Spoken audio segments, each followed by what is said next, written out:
নমস্কাৰ সকলো বন্ধু বান্ধৱীক মীৰাদেৱী ব্লগলৈ স্বাগতম জনালোঁ। এতিয়াতো পিকনিকৰে বতৰ। যোৱাকালি মই কৃষ্ণগুৰু সেৱা আশ্ৰমত গৈ আহিলোঁ আৰু আজি যাব ওলাইছোঁ মিষ্টাৰৰ লগত গোৱালপাৰা আগিয়া বালিজানা ছোৱালী হাইস্কুলৰ লগত যাম। ঘৰৰ পৰা গাড়ী লৈ যাম, তাত গৈ বাছত যাব।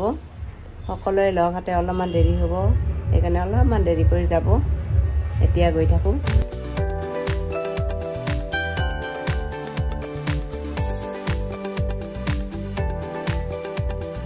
গাড়ী স্কুলৰ গাড়ী আহি পাইছে, এয়া বস্তুবিলাক উঠাই আছে।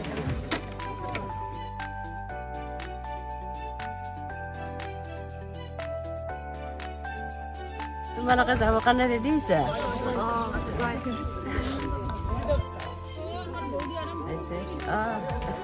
আমি একদম সম্পূৰ্ণ ৰেডি হৈছোঁ। গতিকে এতিয়া আমি ৰাণীলৈকে যাত্ৰা কৰিম আগিয়া বালিজানা ছোৱালী হাইস্কুলৰ ফালৰ পৰা। আৰু আমাৰ এই আজিৰ যাত্ৰাত ছাত্ৰীসকলৰ লগতে আমাৰ যিবিলাক শিক্ষক অৱসৰপ্ৰাপ্ত ইতিমধ্যে হৈছে সেইসকলৰ পৰিয়ালবৰ্গ আমাৰ মাজত উপস্থিত আছে। আমি এতিয়া যোৱাৰ কাৰণে প্ৰস্তুতি চলাইছোঁ। ধন্যবাদ। 30 ডিচেম্বৰ 2023 শেষ, 2024 সমাগত। আটাইলে নতুন বছৰৰ শুভেচ্ছা জনালোঁ। বহুত বিশেষকৈ জনালোঁ আজি আমাৰ সংগ দিয়াৰ কাৰণে আমাৰ এই স্কুলৰ এই কাৰ্যসূচীত, আৰু নতুন বছৰৰ শুভেচ্ছা পুনৰ আগবঢ়ালোঁ।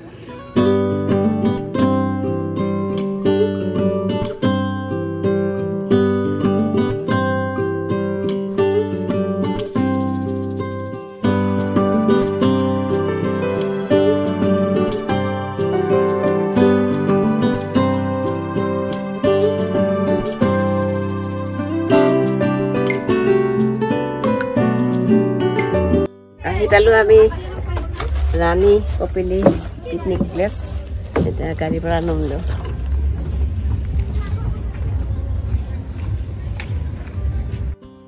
এইখিনি হৈছে কপিলী পিকনিক স্পট। ঠাইখন ভাল লগা, চাৰিওফালে পাহাৰ গছ গছনিৰে ভৰা আৰু মানুহো বহুত ভৰপূৰ হৈ আছে। পাহাৰৰ ওপৰৰ পৰা ঝৰ্ণাৰ পানী বৈ আহি আছে। পানী বেছি নাই, পূৰা শিল আছে। ইয়াতে ঝৰ্ণা আছে, কিন্তু পানীবিলাক পৰিষ্কাৰ নহয়। শাক পাচলি চাউল ধুব পাৰি। আৰু ৰন্ধা বঢ়াৰ কাৰণে আমি পানী লৈ গৈছিলোঁ 9টা ড্ৰাম। তাৰে আমাৰ 7টা খৰচ হৈছে আৰু বাকীখিনি ৰৈছে। যদি আপোনালোকে যায় পানী লৈ যাব লগতে। আৰু তাত লাইনৰো ব্যৱস্থা নাই। আমাৰ গন্তব্য পিকনিক স্থলী, তাত আমি আমাৰ ছোৱালী হাইস্কুলৰে লগতে আমাৰ বাইদেউ আছে, লক্ষ্য দাস আছে, ৰাজেশ চক্ৰৱৰ্তী আছে। আমি গোটেইবিলাকে পিকনিক আহি উপভোগ কৰি ভাল লাগিছে। আমাৰ পাহাৰখনৰ মনোৰমা দৃশ্য চাই প্ৰত্যেকৰে মনত খুব ভাল লাগিছে। গতিকে এনেধৰণে আমাৰ পিকনিক আজি আৰম্ভ হ'ব। এয়া ডাঙৰ ডাঙৰ পাথৰ, ঠাইখিনি নেচাৰেল বিউটি পুৰা।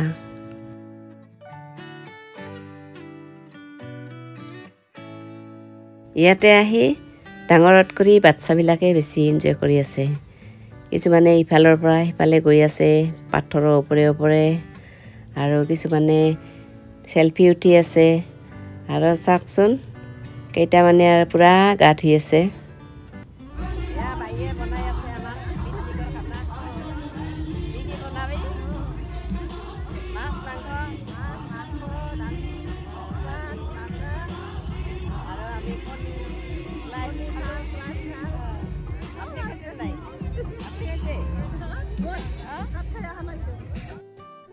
ছাত্ৰীবিলাক আৰু বাইদেউবিলাকে পূৰা চব্জি কাটাত ব্যস্ত। বহুত বেছি মানুহ, চাৰিওপিনে ডেক বাজি আছে। কথা ক'লে একোৱে শুনা নাযায়। এওঁলোকে পূৰা ডান্স কৰি আছে।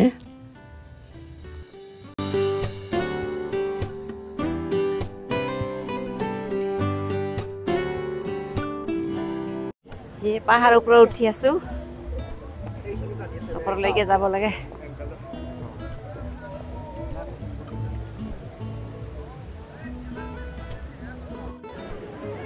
চাৰিওপিনে পাহাৰ আৰু ডাঙৰ ডাঙৰ পাথৰ, গছ গছনিৰে ভৰা। আৰু পাহাৰৰ তলে তলে এইবিলাক ঝৰ্ণা আছে।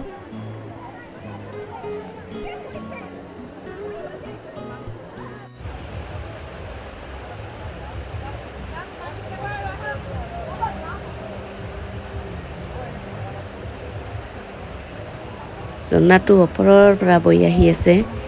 এইটো তলৰ অংশ আৰু সেইখন দলঙেৰে আমি পাৰ হৈ আহিছিলোঁ। ইয়াতে বহুত ধৰণৰ দোকান দিছে, আপোনালোকক যি লাগে পাব। পুতলাৰ পৰা খোৱা বস্তুলৈকে সকলো কিনি দিছে, কিন্তু ইয়াতে দামটোহে বেছি। 80 টকাৰ মিঠাতেলটো আমি 130 টকাত কিনিব লগা হৈছে।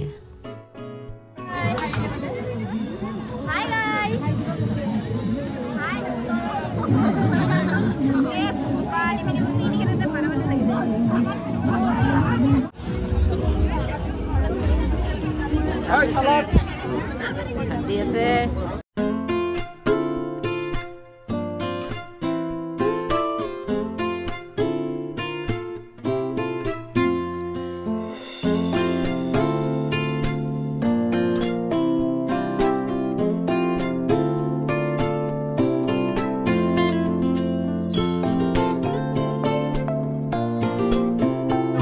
আমি ছাত্ৰীবৃন্দক লৈ আমি বনবস্তুলৈ উপস্থিত হ'লো।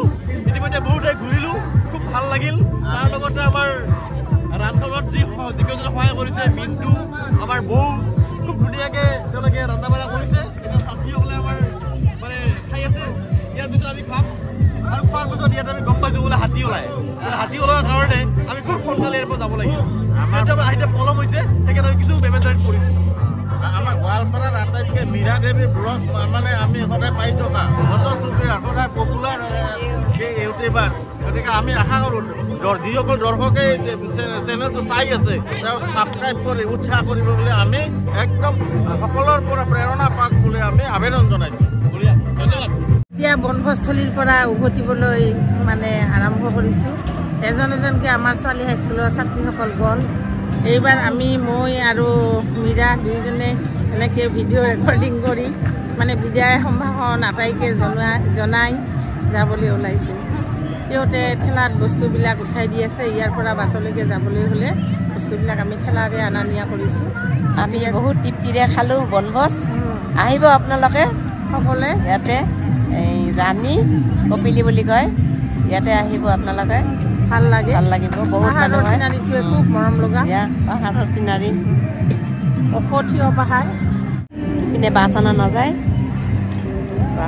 ৰাস্তাটা সৰু। ইয়াৰ মাজতে আমাৰ এখন শিলৰ নিচিনা সাঁকো টাইপৰ ব্ৰিজ আছে চিমেণ্টৰে। সেইখনত আমি উঠি দুয়োজনে যাত্ৰা আৰম্ভ কৰিছোঁ। এইখন ব্ৰিজ, এই ব্ৰিজখনৰে যাব লাগে। ৰাস্তাটো বহুত সৰু, চেপা ৰাস্তা হয়। ইপিনেদি বাছ নাযায়, ঠেলাৰে মালবিলাক ইপিনে লৈ যাব লাগে। ভাল লাগিলে খাই, আৰু বাইদেউ আজি অহাৰ কাৰণে আমাক খুবেই ভাল লাগিছে। আমাৰ খানা শেষ হ'লে এতিয়া আমি গাড়ীত গৈ আছোঁ, আৰু এতিয়া আমি গাড়ীত গৈ গোটেই বস্তু বাহিনী উঠাই আমি এতিয়া ঘৰলৈ যাম।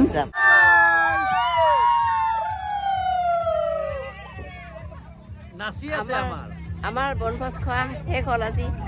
আমি এতিয়া যাব ওলাইছোঁ গাড়ীত উঠি। খুব ভাল লাগিল, মুঠতে খুবেই ভাল লাগিল। মাছ মাংস এভেইলেবল। আমাক বহুত আজি ফূৰ্তি হ'ল, এনজয় হ'ল, ভাল লাগিছে। মাছ মাংস এভেইলেবল হৈ গ'ল। অহা বছৰ আহিব পাৰিম। আহিব আপোনালোকে। আমি আহিলোঁ, খুব ভাল এনজয় কৰিলোঁ, ফুৰিলোঁ, খালোঁ। বিৰাট ভাল। ঠাইখন ধুনীয়া। ৰাণী